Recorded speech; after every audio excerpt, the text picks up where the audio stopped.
어쩜 이렇게 시간이 안 가는지 정말 버스 안에서 고잉 이불 속에서 고잉 고잉은 언제나 너에게 고잉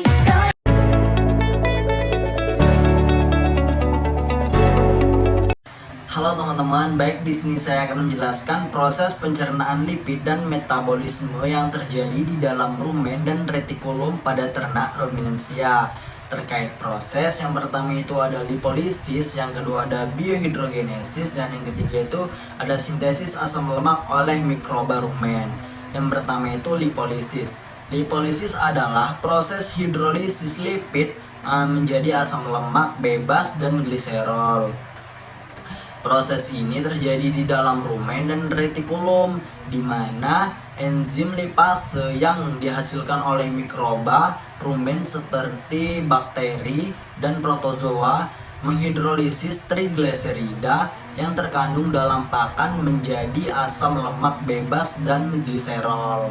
Asam lemak bebas ini kemudian dapat digunakan oleh mikroba rumen seperti sebagai sumber energi atau diubah menjadi asam lemak yang lebih sederhana yang dapat diserap oleh tubuh.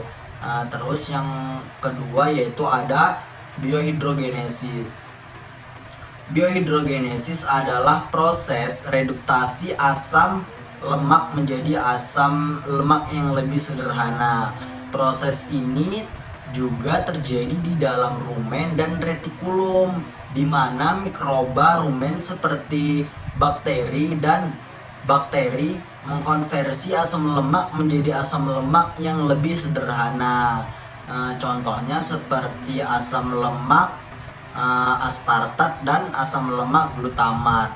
Asam lemak yang lebih sederhana ini dapat digunakan oleh mikroba rumen sebagai sumber energi atau diubah menjadi asam lemak yang lebih sederhana yang dapat diserap oleh tubuh.